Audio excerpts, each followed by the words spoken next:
ಅಂತ 7ನೇ ಕ್ಲಾಸ್ ಓದ್ತಾ ಇದ್ದಾನೆ. ಇವ್ರ ತಾಯಿಗೆ ಸಾಲ ಕೊಟ್ಟಿದ್ದಾರೆ. ಆ ಸಾಲ ತೀರ್ಸಕ್ ಆಯ್ತಾ ಇಲ್ಲ ಸಮುದಾಯದ ಕಡೆ. ಅವ್ರು ಏನ್ ಮಾಡಿದ್ರು, ಮತ್ತೊಂದು ಫೈನಾನ್ಸ್ಗೆ ಹೋದ್ರು. ಆ ಮತ್ತೊಂದು ಫೈನಾನ್ಸ್ ಅವ್ರ ಹತ್ರ ಸಾಲ ತಗೊಂಡ್ರು. ಆ ಸಾಲ ತೀರ್ಸಕ್ಕಲ್ಲ ಇನ್ನೊಂದು ಫೈನಾನ್ಸ್ಗೆ ಹೋದ್ರು. ಈತ ಕೊನೆಗೆ ಏನ್ ತೀರ್ಮಾನ ತಗೊಂಡ್ರು, ಸಚಿವರು ಗಮನಿಸ್ಬೇಕು. ಈ ಕಡೆ ಸ್ನೇಹಿತರೆ, ಒಂದ್ ನಿಮಿಷ ಇದು ಸರ್ಕಾರದ ಗಮನಕ್ಕೆ ತರಬೇಕಾಗಿದೆ ವಿಚಾರನ. ಸಚಿವರ ನೋಡಿ, ಈ ಹುಡುಗ 7ನೇ ಕ್ಲಾಸ್ ಓದ್ತಾ ಇದ್ದಾನೆ. ಏನ್ ತೀರ್ಮಾನಕ್ಕೆ ಬಂದ ಅಂದ್ರೆ, ನನ್ನ ತಾಯಿ ಸಾಲ ತೀರ್ಸಕ್ ಆಯ್ತಾ ಇಲ್ಲ, ನನ್ ಕಿಡ್ನಿ ಕೊಡ್ತೀನಿ, ತಗೊಳ್ಳಿ, ಮಾರ್ಬಿಟ್ಟು ದುಡ್ಡು ಕೊಡ್ತೀನಿ ಅಂತ. ಏನಪ್ಪಾ ಇದು ಚಪ್ಪಾಳೆ ಎತ್ತಟ್ಟದಲ್ಲ, ಇದು ಇವನ್ನ ಬೆಂಬಲಿಸೋದಲ್ಲ, ನೀವು ಧಿಕ್ಕಾರ ಕೂಗ್ಬೇಕು. ಇವನು ಮೋಹನ್ ಅಂತ 7ನೇ ಕ್ಲಾಸ್ ಓದ್ತಾ ಇರೋ ಹುಡುಗ ತನ್ನ ತಾಯಿ ಸಾಲನ ತೀರ್ಸಕ್ ಆಗದೆ ಇದ್ದದಕ್ಕೆ ಕಿಡ್ನಿ ಕೊಡಕ್ ರೆಡಿ ಆಗಿದ್ದಾನೆ. ಇದು ಸರ್ಕಾರ ಮಾಡೋ ಕೆಲಸನ ಸರ್ಕಾರ ನೋಡ್ತಾ ಇದೆಯಾ? ಏನ್ ಆಗ್ತಾ ಇದೆ ಅನ್ನೋದು ಹೇಳಪ್ಪ ನೀನು. ನಾನು ಮಾತಾಡಬೇಕಾಗಿಲ್ಲ, ಏನಾಯ್ತು ಅದು ಹೇಳು.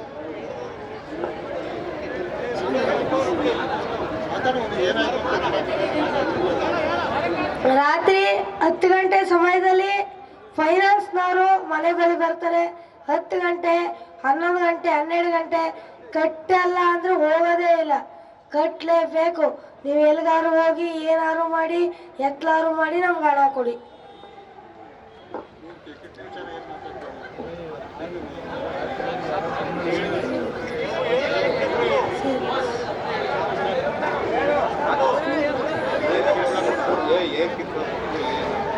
ಒತ್ತಿಲ್ದತ್ಲಿ ಬರ್ತಾರ, ಅಮ್ಮ ದುಡ್ಡು ಕಟ್ಟಮ್ಮ ಅಂತಾರ. ಸರ್ ಇವತ್ತಿಲ್ಲ ನಾಳೆ ಕಟ್ತೀವಿ ಅಂದ್ರೂ ಕೇಳಲ್ಲ. ಕಟ್ಲೇಬೇಕು. ನೀವ್ ಏನಾದ್ರು ಮಾಡ್ಬಿಟ್ಟು ಕಟ್ಟಿ, ಎತ್ತಾರು ಮಾಡ್ಬಿಟ್ಟು ಮನೇನೆ ಹರಾಜ್ ಮಾಡ್ತೀವಿ ಅಂದ್ಬಿಟ್ಟು ಕೆಲವು ನೋಟಿಸ್ಗಳು ಕೂಡ ನಮ್ಗೆ ಕೆಲವು ಸಂಘಗಳನ್ನ ಹಿಡಿದಾರೆ.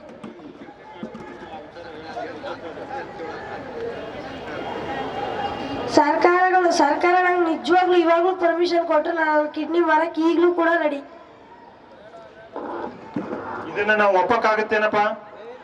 ಆಗತ್ತಾ ಹೇಳಿ ನೋಡಿ. ಸರ್ಕಾರದ ಪ್ರತಿನಿಧಿಗಳು 3 ಜನ ಇದಾರೆ.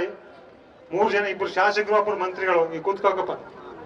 ಈಗ ಈ ಹುಡುಗ ತನ್ನ ತಾಯಿ ಮಾಡಿರೋ ಸಾಲವನ್ನ, ಅದು ವಿದ್ಯಾಭ್ಯಾಸಕ್ಕಾಗಿ ಮಾಡಿರೋದು. ಇವ್ರ ಅಕ್ಕ ವಿದ್ಯಾಭ್ಯಾಸ ಓದ್ತಾ ಇದಾರ. ಒಂದು ತುಳಿತಕ್ಕೊಳಗಾದ ಸಮಾಜದವರು ವಿದ್ಯಾಭ್ಯಾಸ ಮಾಡ್ಬೇಕಾ ಬೇಡವೋ? ಅವ್ರಿಗೆ ಸಾಲ ಹೋಗಪ್ಪ, ನೀನ್ ಕೂತ್ಕೊಳ್ಳೋದನ್ನ ಮಾತಾಡ್ತೀನಿ ಹುಡುಗ. ಈಗ ಅವ್ರು ವಿದ್ಯಾಭ್ಯಾಸ ಮಾಡ್ಲಿಕ್ಕೆ ಅವ್ರ ಅಕ್ಕ ಚೆನ್ನಾಗಿ ಓದ್ತಾ ಇದ್ದಾಳ, ಅದಕ್ಕೆ